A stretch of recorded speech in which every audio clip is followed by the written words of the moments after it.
Dude, Hey, welcome to the program. hello.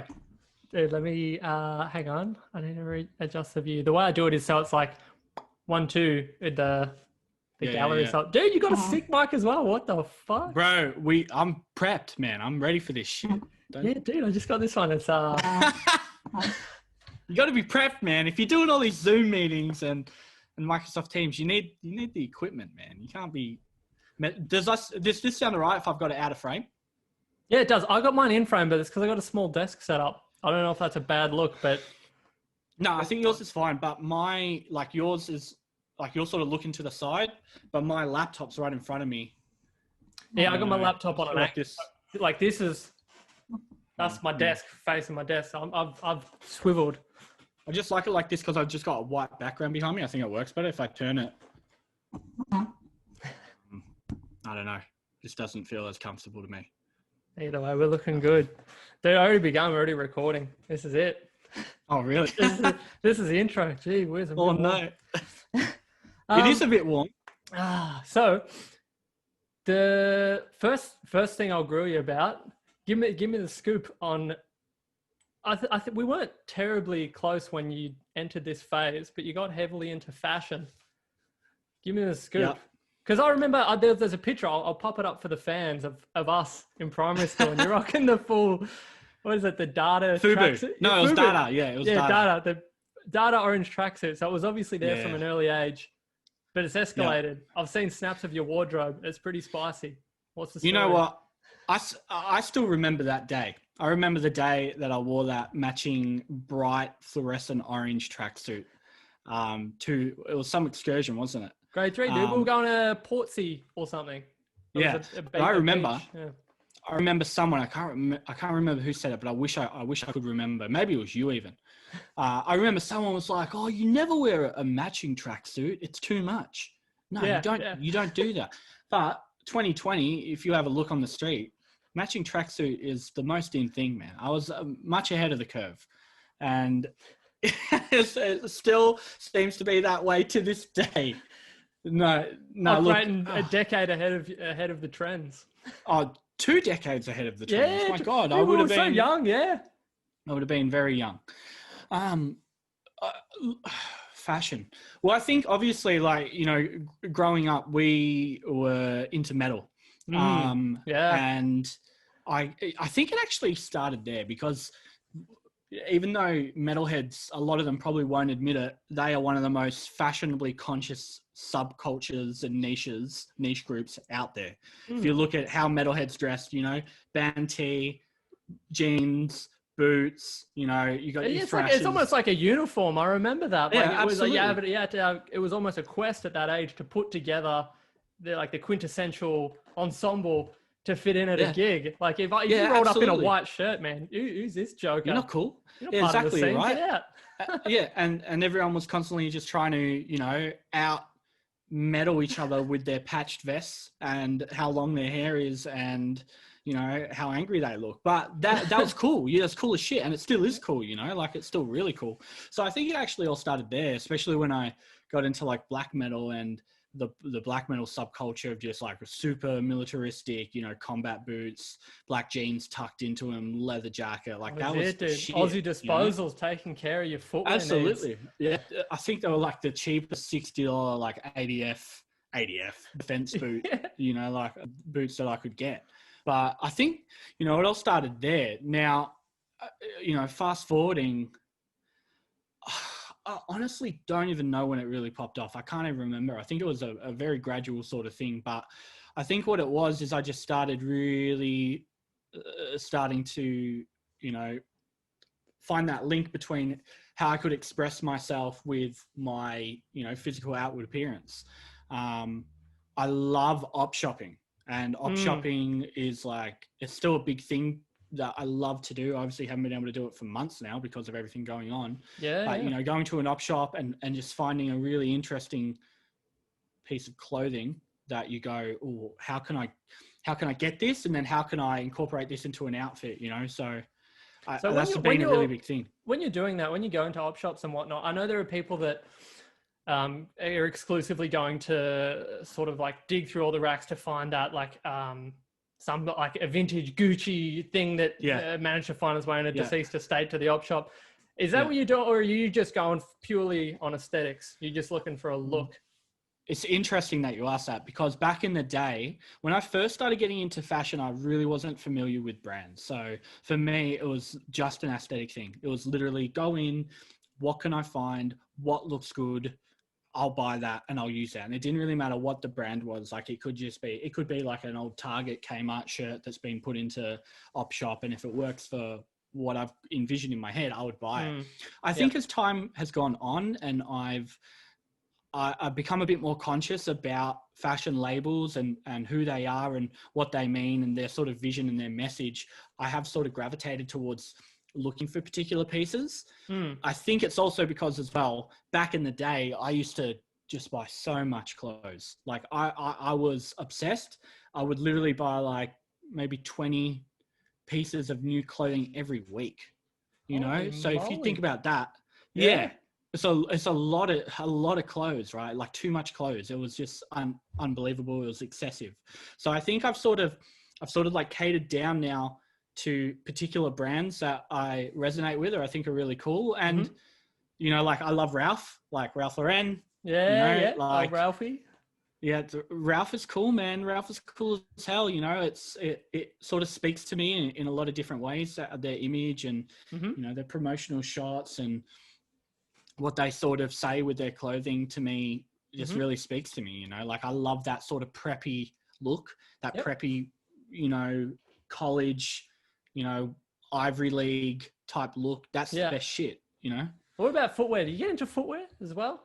Or is that like a different, am I getting into a different subculture? Like seriously, footwear is like a completely different subculture, man. Like it's obviously part of fashion, but like sneakerheads and people that like shoes are their own sort of beast all in general, you know? And for me, I want to get into footwear, but I am still, like I said, an op shop person at heart, right? Yeah. So it's easy for me to find polo like Ralph at, you know, op shops. For some reason it's everywhere, you know, it's really popular. It's everywhere.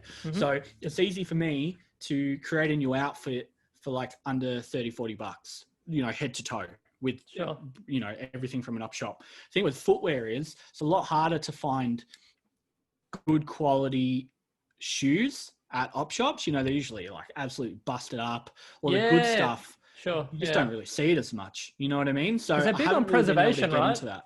Like keeping it all like in box, and that must be a nightmare in itself, dude. Hitting the town, and you just don't want to get a single scuff on your sneaks. Yeah, absolutely. And that's another reason why I've sort of like stuck away from shoes is for the fact that if I'm going to spend $200-300 on a pair of shoes, I'm probably never going to want to wear them out because I don't want to scuff them. But fashion to me should be worn. Like there's there's two types of fashion, you know, there's like, there's everyday sort of fashion, like your streetwear or everyday wear or athleisure, like all that sort of stuff. And then you've got your high fashion that you might just see on a runway. And like that stuff is unbelievable. But for me, fashion is about, you know, getting it out on the streets. It needs to be visual for people to see. People need you know, it's important to show yourself and also see other people's looks. And you can really tell who someone is a lot of the time by, you know, how they present themselves. So I stick to cheap stuff that I can wear out because that allows me to then just continually update my wardrobe and how I feel rather than, oh shit, I've spent $300 on this shirt. Now I can't afford to get more shirts. You're not feeling it in a month's time. I'm not feeling it. Yeah, exactly. I'm not feeling it now. And what do I do now? I can't buy any more shirts because I don't have any money. So it's sort of like that for me. Yeah, for sure. And segueing into a totally different culture, I suppose, but also fashion related. So I understand we have a mutual interest in wrestling. And I want to ask you about how you ended up in wrestling school for a period and what that was like. Oh, yeah. So how long would it have been now? 4 years ago, maybe 5 years ago, or maybe I'm overestimating. I'm really terrible with my timeline. It's about right. So, it was prior to me going up to Sydney. like So yeah. Yeah. I got back into wrestling. Like, obviously, as every kid, I used to watch it when I was a young kid. Watched, WWF and WCW when it was on TV and loved it. Thought it was the best thing in the world. And then sort of fell out of it, I guess. And then I started watching it again. I got super depressed. I was like having a really bad time in life. And, I just sort of sit in front of the TV or YouTube and just watch random stuff. And I randomly started watching like WWE highlights. Yeah. And I was just sort of just realized, oh my God, how, like amazing and ridiculous and over the top and how just brilliant wrestling is. And I was like, this is great. And it started a little bit as like, I don't know, I guess you could say ironic. Like I was just watching it because it was ridiculous, but then I really started to just sort of get enveloped by it. So whenever I get sort of invested in anything, I always try to see if there's something local that has that interest. I can get more involved in it. And, I living in Finchley Gully at the time, and PCW, literally just around the corner on Finchley Gully Road, located out of Finchley Gully. They do shows, and they also have a wrestling school. So I just started going to shows for a while, and live wrestling, if you haven't seen it, it's the best thing ever. The atmosphere in the entire world. Electric. The atmosphere. Oh my God, it's the best. And then, I was like, geez, I want to get involved with this more. So I applied, I guess you could say, and I did the test that you have to do. And I was training there for, probably not too long. Not too long, a couple months, if that, because it's hard, man. It's ridiculously hard. We were chatting about that because I didn't have an appreciation for the basics. There's some of the stuff you were telling me, like the tension on the ropes and how they're not quite. Apparently they're not as springy as they look. Yeah. You gotta really, like really lean into them. You know what I mean? Like when you're getting whipped and stuff like that, from one rope to the other, like a lot of that is like your force that you're using to sort of push you to go. But yeah, after, the first training session where you like running the ropes all across my back, it was just bruised because it like just boom, gets into your back and bumping and rolling. Like it made me realize how unfit I was. For sure. And what I needed to do to actually be able to do it properly. It's a big commitment, to learn how to wrestle. They did classes 5 nights a week. And I think I was able to go maybe once or twice, sometimes 3 times a week. But I think most other people would probably agree, if you want to get to a decent sort of skill level in a reasonable amount of time, it's probably important that you go 3 times a week consistently. You know what I mean? Sure. Because it just drops off like that. Like I'd get my rolls down really well, but then I would stop going for a week or whatever. And then the week after, I would just be like back to step 1. So it gave me a lot more appreciation as well for the art of wrestling. Like it just made me realize the absolute athleticism and skill set that it takes to be a wrestler. It's unbelievable. Yeah, that's mad. And again, I suppose it to a degree ties in with wrestling. Like a component that I always thought you would have gravitated towards was the acting element. Yeah. And recently, I don't know if it's been officially released, but the short film that you've just been heavily involved in, what was that like? That process? Because obviously you've been involved in like recording music and performing music. Acting is, I suppose, in a similar vein, but different in many ways. What was that like? And do you think you would pursue that any further? Yeah. So I guess there's like 2 parts to that question. So with wrestling, there was promo class every week. Oh, really? Focused on, and that focused on character development, and that focused on, speaking into a mic in front of crowds and stuff like that. And that was really interesting. And I tried a couple different things when I was doing that. Like I tried accents and stuff like that, but I don't think it was for me, and I think it's one of those things where really, even to this day, like that was probably a couple of years ago now that I was actually doing that wrestling training. I still think of what my character would be if I was doing shows, and I'm constantly like evaluating who my character is and sometimes running through like little scenarios and promos in my head. And it is something like I want to get back into wrestling. Like I want to join. I'm not sure if I've got the ability to be a wrestler because I think if I'm going to do it, I want to do it really well. And like I said, I don't know if I can commit to the physical side of things, but I know I can definitely commit to the, you know, the acting kayfabe side of things. I know I could be a good character. So I think that's maybe something that I would 100%, I do want to get back into. And yeah, I guess that sort of led me to, as you were talking about, being in a short film from our mutual friend, Samahan. It hasn't had an official release yet.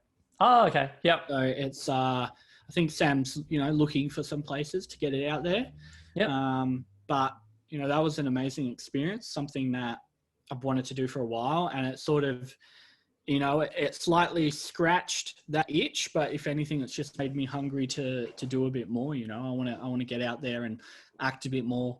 The film that we did was very much, you know, it was very visual. It was very lot of metaphors, and you sort of interpret it how you interpret it. Like there's not too much dialogue telling you like, hey, this is how it is. Yeah, sure.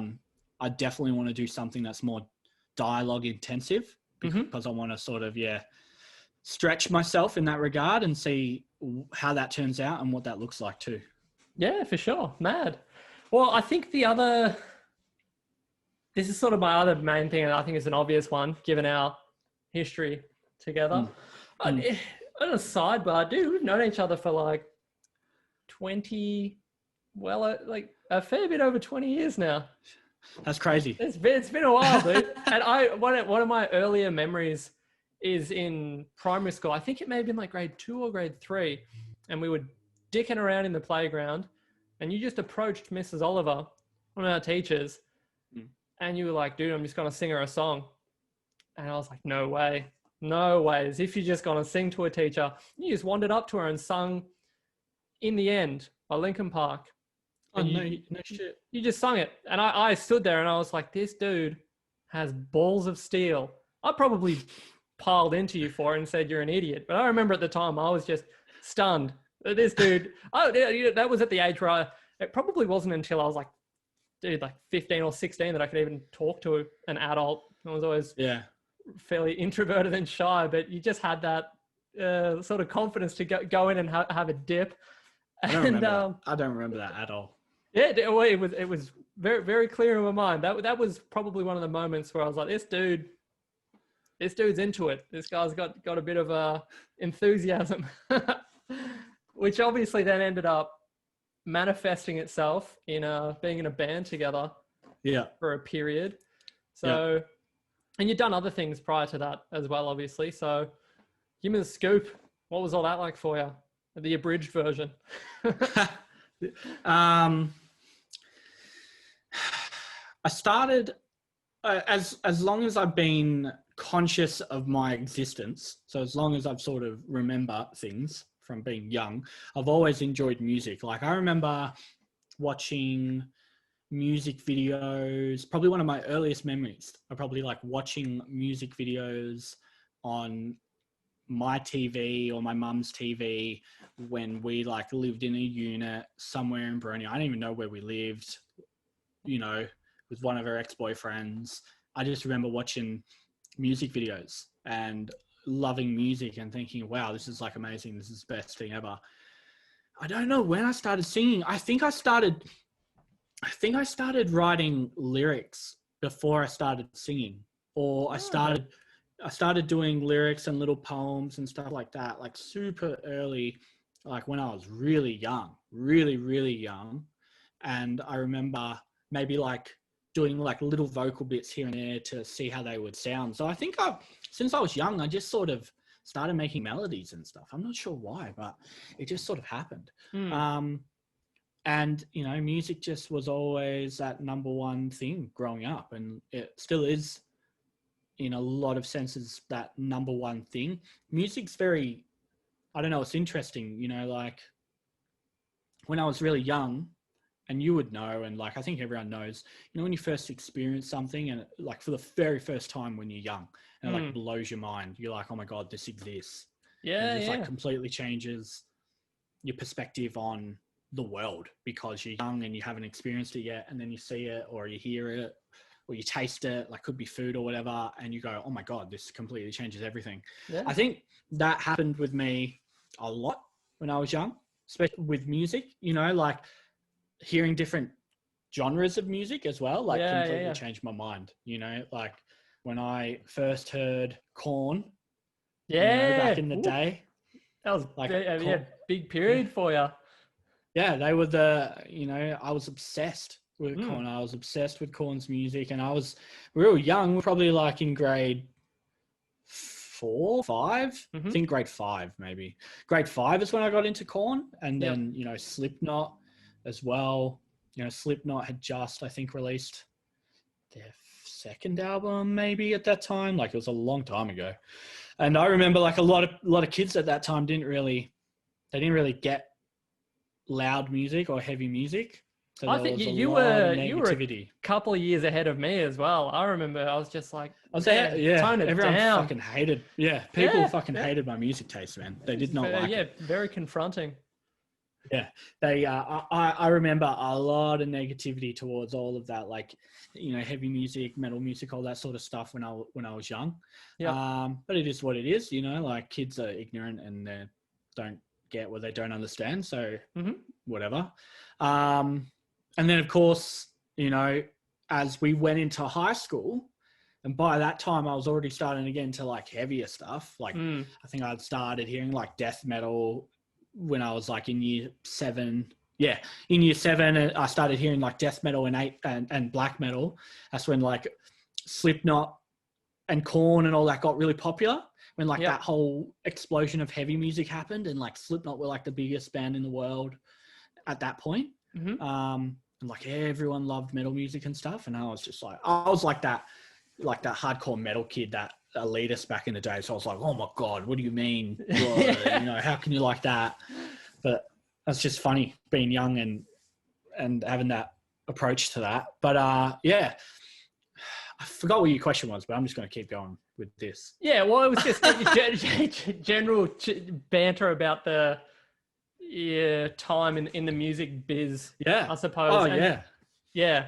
I think we had some very, for me, some formative experiences into like the person I am today and the way I view the world through those years. It was a couple of years that we were making music together and going through those motions and meeting those people and doing those things. It was really, it felt like I'd done some extra study. I did a music business course and that was all well and good, but it wasn't until living all those experiences together and doing all of those things. A lot of that was pretty intense. I thought that was really, really important upon reflection to how I've sort of turned out in a lot of senses. Was that similar at all for you? Yeah, absolutely. I 100% agree. I think, those years when I started actively getting involved in music, like playing it live, going to gigs, meeting other musos, like all of that 100% was the most important years of my life for shaping who I am today. 100%. Yeah. I would definitely say, as in, there's two ways that I sort of look at it, but yeah, definitely in one perspective. Yeah. I think, they were the best years. They were legitimately the best years of my life, being in a band with Caterpillar, the gigs that we played, just getting out to Melbourne, going to venues and all these new venues that we hadn't been to. Yeah, everything was new. Like, dude, everything we did was fresh and like a new experience. It was always exciting. Yeah, it was always super exciting. And I think, I know I can only speak for me, but like I loved the music that we created so much that it didn't matter if there was 5 people there or if there was 500 people there. We would always put 110% into every show. Yeah. There was never a show that we just just phoned it in. We never phoned it in. You know what I mean? Like we always went 110%, which I'm really proud of. I'm really proud that we did that. Yeah. And I think, best time, always exciting.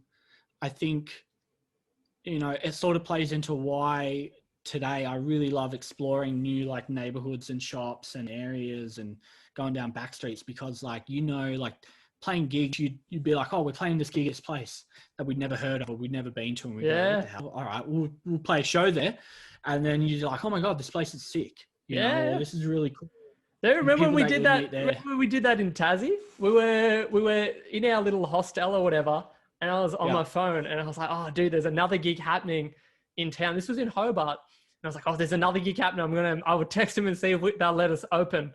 Like, would be the opening band. We already had a gig booked at the Brisbane Hotel. Yeah, I've forgotten the name of the place, but it was sick. Like, remember the Grand Poobah? Yeah, the Grand Poobah. Yeah. And we just hit them up, and they're like, "Yeah, sure." The place was amazing. We just rocked up. The place was. Yeah. That was that night. Yeah. That whole trip, the whole Tassie trip was unbelievable. Like, yeah. I think every time we went interstate, we always had an amazing time. It was a full sensory overload. I think we always just felt like rock stars, we always had that that perspective, we're so cool, we're in other states, we're playing shows, and because we were away from it, it sort of gave us that, like, we had that sense of confidence whenever we big time out. Even just being out and about, it just felt like $1 million. 100%. Like, I think we're all on just such high energy and such a high level of just like euphoria that we just loved every moment, every second, and we talked to whoever and we'd make friends and we'd do whatever, and it was the best, But that Tassie night that you're talking about, the Grand Poobah, what an amazing venue! Like, huge venue. You could probably fit like 800 people in there. Yep, it was massive. Like, had a massive front room, and there was that side room, and then there was another room. And what was the theme? It was like, had this really very artistic, strange theme. I can't remember. It had interesting decor and whatnot. Really cool. Like old TVs, and just a really interesting setup. And then, of course, we opened, and we probably opened for 2 people because it was really early in the night. They loved it. Like, the doors. Yeah, they did. The doors had just opened. Yeah. And we had to play straight away. Yeah. And we just set up. We did no sound check. And that's where we met Jules. He was doing the sound for us. He was a super cool dude. Yeah. And that was fun. And, like I said, we put in 110% like we always do. And then we literally had to run downstairs because we were meant to be on in like 10, 15 minutes at this other venue on the other side. And we were like in Hobart, and wasn't this when it was like grand final? So there was no one around. There was no taxis or anything like that. Mm-hmm. Yep. We're in Hobart and there was no taxis, and we were like, Jesus, what do we do? And we were like run, and we had all this gear. So it's like, you can't run around trying to like call someone down. No. I can't remember if we found someone. I think we got multiple taxis maybe, because we had to get like 2. Yeah. That was a nightmare. And I remember thinking that only half of us were going to make it. And I was like, well, because if the second taxi doesn't come, that's it. We've cooked it. That's it, half the band. But then we somehow got taxis, and we got to the Brisbane Hotel, and then we ran on stage. Mm-hmm. The band had finished. It was change over time. Yeah, there was no It was change over time, and we came running in with our gear, and we were like, holy shit, we had no time to catch a breather. We literally chucked the gear on, plugged it in, and we were like, all right, go. And we didn't mention that first show, how long did we play for? Maybe half an hour, 45 minutes? Yeah, something like that. Yeah. I remember we were like, I remember dripping with sweat before I had like a huge sweat stain, right? Yeah. Then we got on, and then we played for like another, I swear, 45 minutes. Yeah. So we played for like an hour and a half. Yeah, that was good times, dude. That second show though was like, I think one of the best shows we'd ever played. I remember because we were playing with Bear the Mammoth on that that mini tour, and all of them said they were like, "Whoa, you boys were loose, like super comfortable and very, very energetic." Yeah, I think we didn't have time to worry. Yeah, but I remember that show. I barely actually remember the actual second performance. I remember the first one. I barely remember the second one. I think, as you said, we just had so much energy, and there was so much going on that we were just like, oh, just play the show. And No we just time for played for nerves. 45 minutes. Yeah. But I remember it being one of the best shows that we ever played. Yeah, that And was then good times, dude. Sydney as well. Sydney, that was the worst lead up but best show. That was so much fun. I don't remember the lead up. Tell me what happened on the lead up. We got stiffed. We were meant to play for like 45 minutes, and they were like, you can play for 15. And they tried to put a bullet in it because they were like, oh, we didn't know we could only have 2 bands, meant to be 3, but we could only have 2. And I was like, we've already booked everything. We got to play. They did. We just rocked up, and it was the same deal. And then the curtains ripped open, and they're like, go. Yes. And away we went. And there was a lot of people at that show, I think. Yeah, that was Frankie's Pizza. That's like a very popular place. Cool venue. Cool venue. Yeah. But yeah, the curtains did open, and I remember we all had a conversation. We were like, we can only play three songs, so we've got to go hard. And we went real hard, and I think we did amazing. Didn't we do a really good show there? I thought so, and I felt that, and that was a lot of fun. That was a good show too. And it was just, that was a great night. That was another super cool venue. But then I got a stomachache. You did? That. Do you remember? Yeah, that? I remember. I do. I remember that very clearly because me and Bina wanted to party hard, and I wanted to party really hard. Devastated. As well. Yeah. I was devastated because I wanted to party, but I literally had the worst stomach cramps that I think I'd ever have. Yeah, dude, that sucked. Yeah, I've thrown it down to it's the vodka and oranges. And they're fresh oranges as well, dude. I don't know what happened. Yeah, they were fresh oranges. I think that's pretty much all my questions, though, dude. I think that's all your questions. Oh man. Oh yeah, dude. We could go on for hours, but I'm trying to like get a format so it's like digestible, like half an hour. We've probably gone for like 40 minutes, but we'll do it. But we'll pick it up again at some point. Maybe there'll be a part 2. Yeah, 100%. Well, look, I'm always up for this sort of stuff. I love it. If you want to do a podcast, let me know. We'll do. Maybe I think we do. We need to do a long form, like a 3 or 4 hour. Dude, let's do it. That's what we'll do. We'll get all the boys together. That's what we'll do to announce 100%. Our reforming. Yeah, once we just get everyone to agree to it. But yeah, that's it, dude. That sounds cool, man. I'll stop record, but we can still have a quick debrief. But I'll finish your recording. Do you do an outro?